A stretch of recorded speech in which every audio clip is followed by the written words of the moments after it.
Hello students, now in this video we will see next article, that is LC oscillations. What? LC oscillations. See, we know capacitors and inductors. L inductor, C capacitor, correct? So here capacitor and inductor both store energy. Inductor store energy in the form of magnetic field, capacitor store energy in the form of electrostatic energy. बराबर है. तो इसमें क्या होता है, अगर हम लोग LC दोनों लेते हैं, मतलब inductor and capacitor.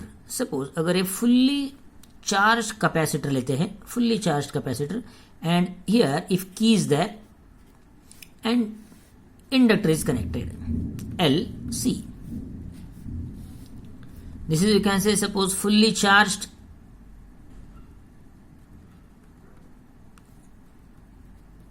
capacitor. Okay, so this is, you can say, what? Fully charged capacitor. अगर ये full charge capacitor हम लोग लेते हैं, एक की लेते हैं and inductor लेते हैं, if connect in this way, that is called LC combination. This is LC combination. Okay. Now, if we close key, अगर हम लोग की को क्लोज कर देते हैं तो सर्किट कंप्लीट हो जाता है. And as circuit it completed, capacitor start discharging. Capacitor क्या होता है? डिस्चार्ज होना शुरू हो जाता है. जैसे वो डिस्चार्ज होना शुरू हो जाता है, yes, current flow through this, and here that current passing through this inductor, so magnetic field is produced around it. Magnetic field produced around it. That means what? Electrostatic energy start converting into magnetic energy or magnetic field. So electric energy start converting into magnetic energy. The process go on continuing, process go on continuing. So magnetic field बढ़ते जाता है, जैसे जैसे ये discharge होने लगता है. बराबर. एक स्टेज को ये पूरा डिस्चार्ज हो जाता है. जब ये पूरा डिस्चार्ज होता है, मतलब what? Complete electrostatic energy converted into magnetic energy. Complete, you can say, electrostatic energy converted into magnetic energy. But when the process gone continuing, because of change in magnitude of this current, क्योंकि ये discharge हो रहा है तो current की value थोड़ी थोड़ी क्या हो जाती है? चेंज हो रही है. तो करंट की वैल्यू चेंज होने की वजह से राउंड दिस जो मैग्नेटिक फील्ड तैयार हुआ है, वो मैग्नेटिक फील्ड या मैग्नेटिक फ्लक्स चेंज हो रहा है. And due to this change in magnetic field या फ्लक्स, ईएमएफ इज डेवलप्ड. इस कॉइल में क्या होता है? ईएमएफ डेवलप होता है, जिसको हम लोग बोलते हैं back EMF. According to Lenz law, it opposes the change in magnetic flux which produces it. इसलिए उसको इट अपोजेस दी, इसलिए उसको क्या नाम दिया जाता है? Back EMF. तो ये जब इसमें ईएमएफ प्रोड्यूस हो जाता है, तो electric energy now converted into magnetic energy. Okay, जब पूरा डिस्चार्ज हो जाता है तो. But because of this EMF again current flow through this in opposite direction and it start charging. Now ये फिर से क्या हो जाता है? चार्जिंग करना शुरू हो जाता है. And now magnetic energy converting into electrical energy. देखो, शुरू में जब ये डिस्चार्ज होता है तो इलेक्ट्रिक एनर्जी कन्वर्ट हो रही है मैग्नेटिक फील्ड में. ओके, जब पूरा डिस्चार्ज हो जाता है तो पूरे इलेक्ट्रिक एनर्जी, पूरी इलेक्ट्रोस्टैटिक एनर्जी किस में कन्वर्ट हो जाती है? मैग्नेटिक एनर्जी में. बराबर है. लेकिन ये होते समय according to what? Faraday's concept, Faraday's law of electromagnetic induction, induced EMF तैयार होता है, और ईएमएफ होता है मतलब वोल्टेज क्रिएट हो गया. तो उसके वजह से फिर से करंट फ्लो होना शुरू हो जाता है, लेकिन अपोजिट डायरेक्शन में. एंड यहाँ पे फिर से कंडेंसर क्या होना शुरू हो जाता है? चार्जिंग शुरू होता है. उस वक्त magnetic field start converting into electric field. एक स्टेज पे पूरा का पूरा ये फुल चार्ज हो जाता है, मतलब full magnetic energy converted into electrostatic energy या electric energy. Okay, but again process gone repeating. फिर ये डिस्चार्ज होना शुरू होता है, फिर electric energy to magnetic energy, magnetic energy to electrical energy. This process go on continuing. So the process of charging and discharging of capacitor is repeated and energy keep on oscillating between capacitor and inductor. And ये जो oscillate होता है, यहां से वहां से यहाँ से ये ऑसिलेशन होता है, such oscillations are called, you can say, LC oscillations. उस ऑसिलेशन को क्या नाम दिया जाता है, एलसी ऑसिलेशन। अभी ये थोड़ा सा हम लोग जस्ट जनरल आइडिया इसके देखिए। अब इसके एक एक पॉइंट्स इन डिटेल हम लोग डायग्राम का यूज करके देखते कैसे। सी, ये जो मैंने डिस्क्रिप्टिव पार्ट आपको बोला ये यहां से यहां तक हो गया, बराबर है। अभी this can be explained by using following way. देखो अभी this you can say inductor of inductance L, capacitor of capacity C, L C combination. ये की शुरू में ओपन है, शुरू में ओपन है, इसलिए करंट कितना है शुरू में, जीरो, आई जीरो। यह लिखा है मैंने, देखो consider capacitor C which is fully charge. अभी इसको हमने फुल चार्ज कर लिया है, बाहर से समझो, हाँ पहले फुल उसको चार्ज करके रखा है, हाँ फिर इंडक्टर लिया उसको कनेक्ट किया, की लिया उसको कनेक्ट किया, लेकिन शुरू में ओपन रखा। See, consider capacitor C which is fully charge connected with what, inductor L and key के। इनिशियली की इज ओपन, हमने शुरू में की को क्या कैसे रखा है, ओपन। अगर की को ओपन रखा है तो ये डिस्चार्ज नहीं होगा, उसके बाद पूरी की पूरी एनर्जी जो रहेगी वो कौन सी रहेगी, इलेक्ट्रोस्टैटिक एनर्जी।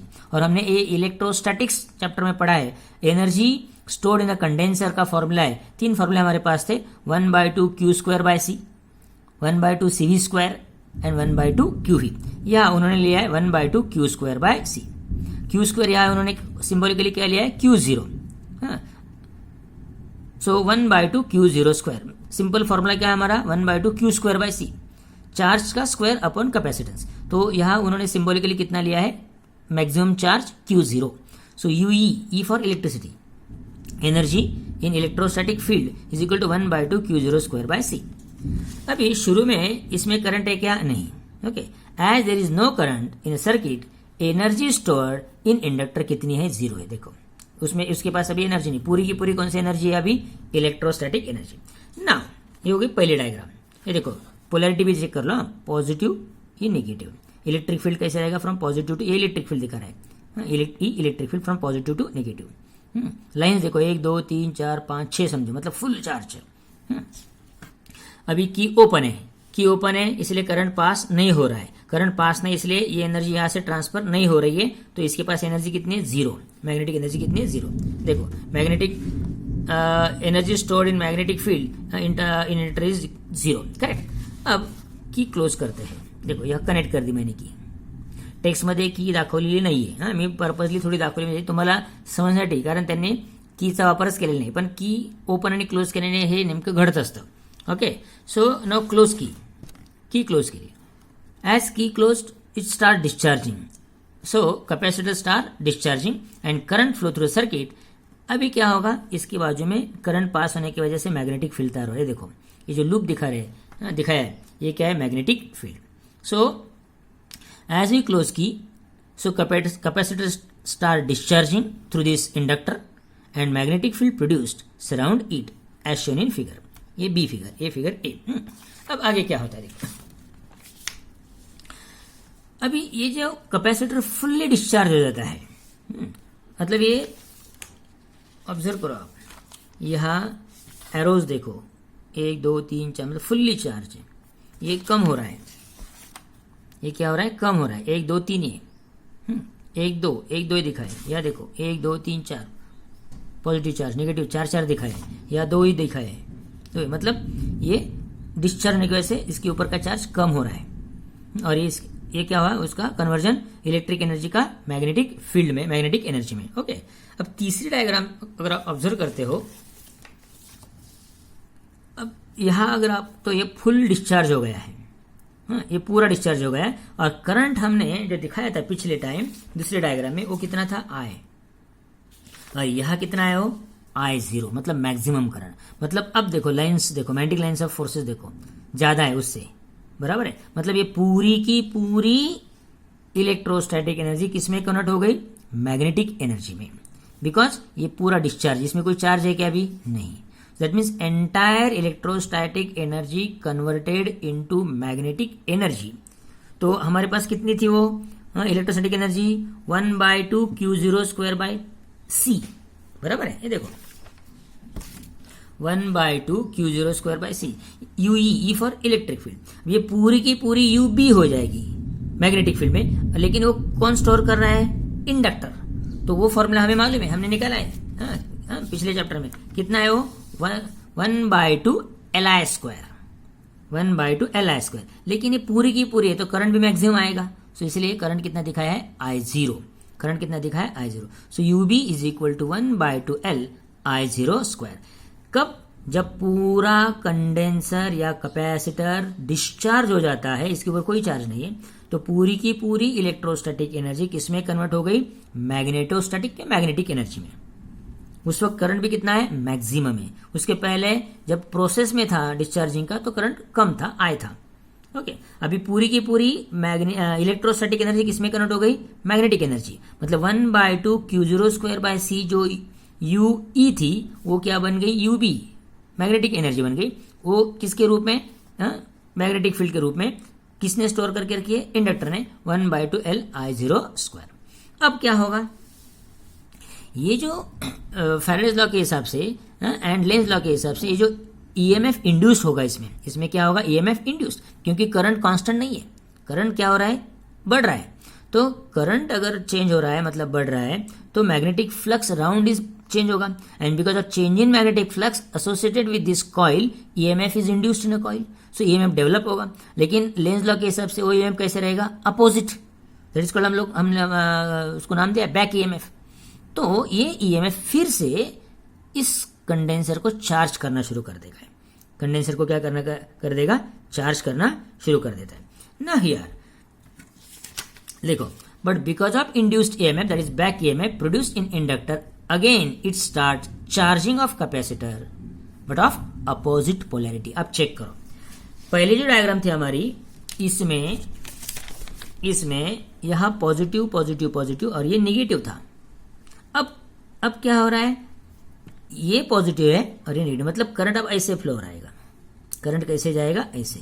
ओके, सो ये जो डायग्राम है, अभी ये आप बोल रहे कि I0 क्यों दिखा है? क्योंकि अभी हमने डायरेक्ट लास्ट स्टेप ली है।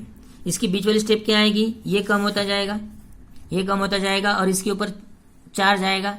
ओके, और एक स्टेज से आएगी कि पूरी की पूरी magnetic energy converted into what? Electrostatic energy. जब ऐसा होगा तो करंट फ्लो होना टेम्पररी क्या हो जाएगा? 0। उस वक्त टेम्पररी करंट क्या हो जाएगा? 0, क्योंकि अभी पूरी की पूरी मैग्नेटिक एनर्जी किसमें चली गई? इलेक्ट्रोस्टैटिक एनर्जी में, बराबर है। So here temporary current stop. Current कितना हो जाएगा? स्टॉप हो जाएगा, 0 हो जाएगा। Okay, that is complete magnetic energy converted into electrostatic energy and condenser या कैपेसिटर गेट फुल्ली चार्ज्ड। इस हिसाब से फिगर डी। अब फिर से उल्टा होगा, capacitor begins to discharge again. फिर ये ऐसा होगा, लेकिन अब डिस्चार्ज कैसे होगा? करंट ऐसे फ्लो होना शुरू होगा। अगली केस अगर होती तो कैसे होती? करंट इस डायरेक्शन में जाता, अपोजिट डायरेक्शन, क्योंकि यहां पॉजिटिव है। Okay, the capacitor begins to discharge again sending current in opposite direction, and this process repeats itself in opposite direction. Thus, energy transfer from electrical to magnetic and magnetic to electrical. It produces electrical oscillations. हम लोग oscillation है to and fro, आगे पीछे continuation, वही repetitive motion होती है ना। Oscillatory motion कैसे? रिपीटेटिव मोशन है। तो यहां भी इलेक्ट्रोस्टैटिक एनर्जी का मैग्नेटिक एनर्जी में, मैग्नेटिक एनर्जी का इलेक्ट्रोस्टैटिक एनर्जी में, फिर से इलेक्ट्रोस्टैटिक का मैग्नेटिक में, मतलब ये चालू है कंटिन्यूअसली। अगर बाकी पैरामीटर्स अगर हम लोग अवॉइड करते हैं, मतलब एनर्जी लॉस अगर 0 कंसिडर करते हैं, तो ये कंटिन्यूस प्रोसेस चालू रहेगी, जैसे लाइक ऑसिलेशन। इसमें inductor and capacitor L and C use किया है, इसलिए ये ऑसिलेशंस को क्या नाम दिया जाता है? LC oscillations. एंड उसकी जो फ्रीक्वेंसी रहेगी वो भी फिक्स्ड रहेगी, डेफिनेट रहेगी। सो such electrical oscillations which produces a definite frequency are called LC oscillations.